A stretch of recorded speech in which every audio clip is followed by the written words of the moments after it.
So, you know how I feel about the mainstream media these days and the way that editorializing has worked its way into stories. And you know that's the truth. St. Louis Post-Dispatch, story today, section 1, page A3. Here's the headline from a guy named Kurt Erickson. I don't think I've ever met Kurt.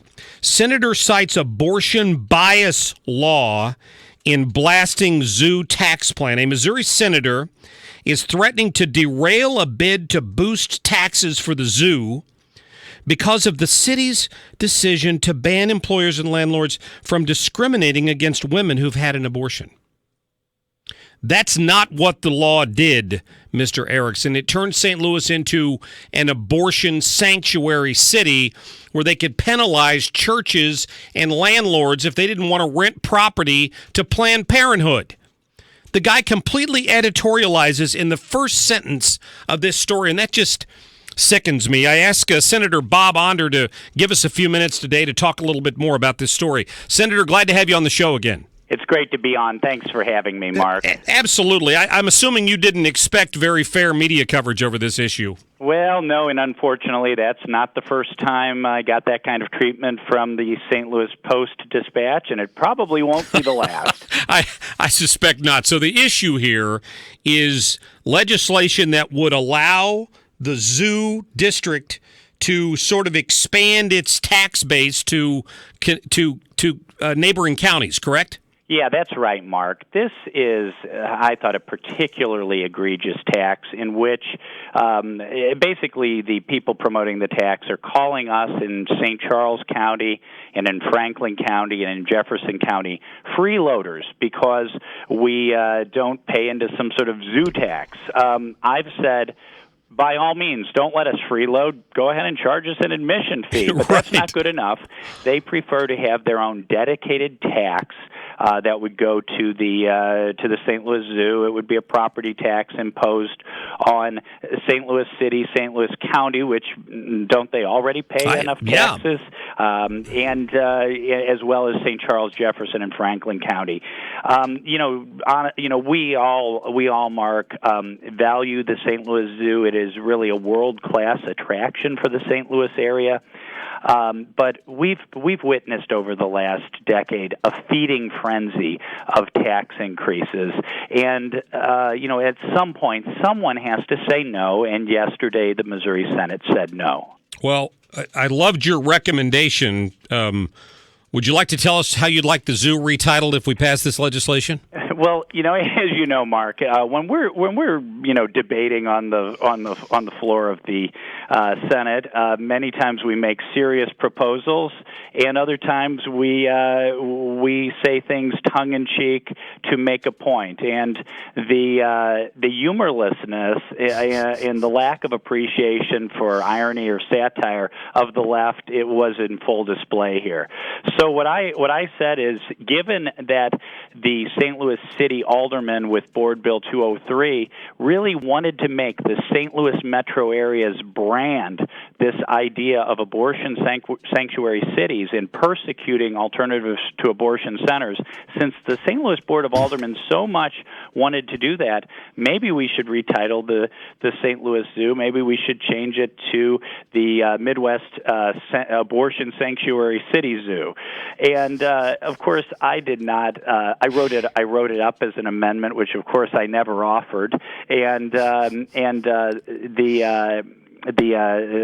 drive-by media left went crazy and said this crazy pro-life senator is trying to rename the zoo. No, the craziness is that the City Board of Aldermen cannot appreciate the importance of freedom of religion and freedom of speech, and worse yet, that they want to persecute alternatives to abortion agencies that want to give women in very difficult situations in their lives a choice. And that is really the craziness of all of this. Thank you for pointing it out again, because this thing passed, and I talked about it on this show, and then it just sort of died away as things do in St. Louis, and people just moved on and acted like it didn't happen. What the newspaper reporter failed to point out today is that when this debate was going on, the St. Louis Archdiocese, who represents a lot of the people in the city of St. Louis, stood up and said, you know what? If you pass this, we're taking you to court because you're not going to implement this and then come in and try to persecute or prosecute, however you want to look at it, maybe a building that's owned by the Archdiocese where we don't want to have a Planned Parenthood office there. Then suddenly we're in violation of the city's anti-discrimination laws if we don't buckle down to that. And they face fines and everything else. That is exactly right, Mark. That is exactly the fear of the Archdiocese and of other people of faith, and then non-sectarian organizations like Thrive is an alternative to abortion center there close to the abortion clinic in St. Louis. And because of that, I have to say, I'm happy to say my colleague Senator Wayne Wallingford filed Senate Bill 41, which was the bill I was referring to during the debate yesterday, which would undo this radical left Planned Parenthood narrow assault on the First Amendment. And I believe Senator Wallingford's bill is a very good one, but the Democrats filibustered. They obstructed it.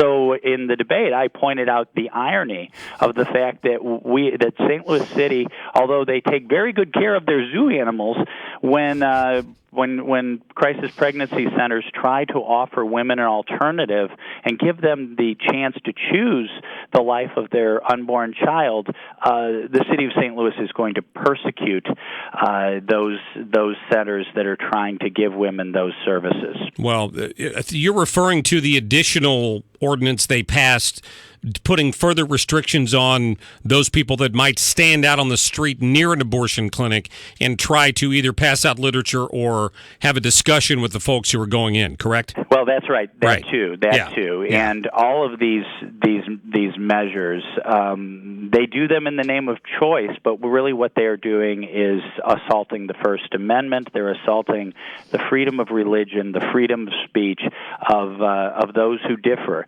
I've said, Mark, a number of times that the left no longer wants live and let live. They want to crush dissent.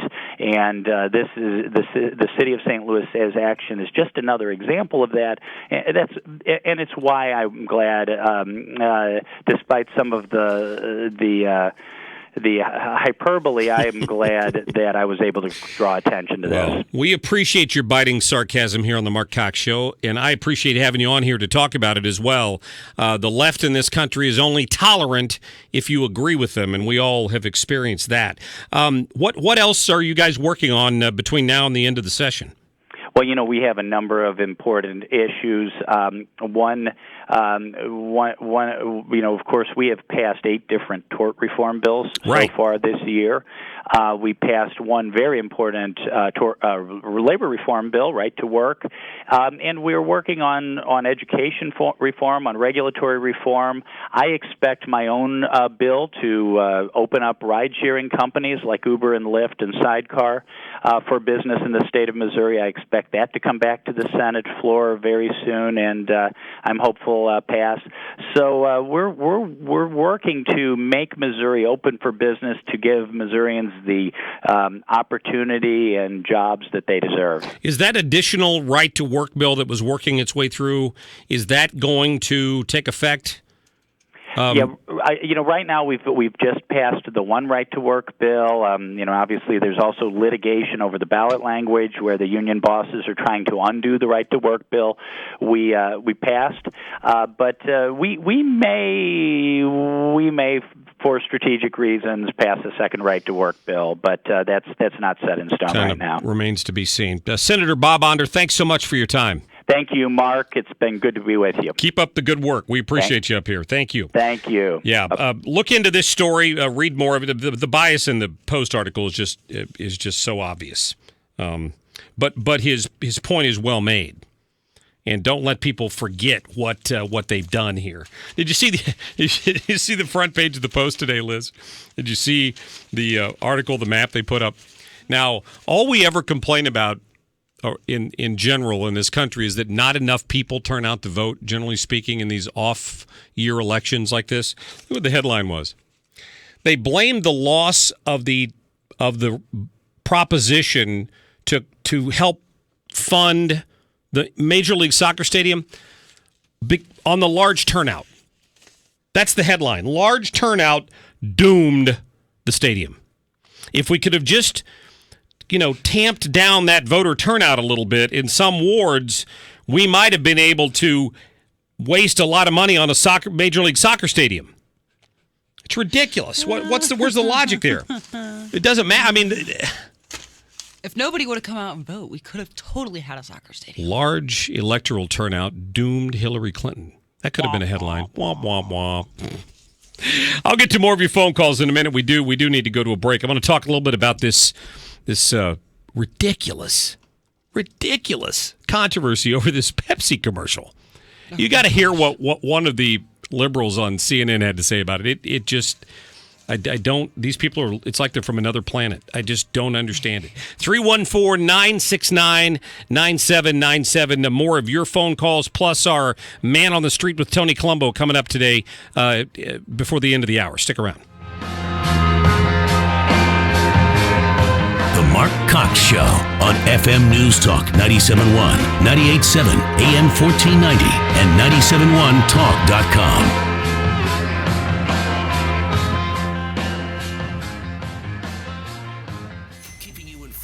Up to date. Eliminate the sanctuary cities. The news and talk station for St. Louis. He issued a declaration of war. FM News Talk 97.1. In fact, it makes us less safe. Younger, smarter, better. Here's what they do for customers of ThrottleNet, which is an internet technology company, an IT company, the people that make your network at work hum along, because if that network goes down, so goes your business. You could lose tens of thousands of dollars, maybe go out of business if somebody hacked into your system and it didn't work anymore. So it's very important that you're working with the right people. Here's what ThrottleNet does. They do weekly internet 2-minute informational pieces. They call it the TN Tune-Up. It's meant to educate the public on current events that affect IT, whether they're threats or scams or technology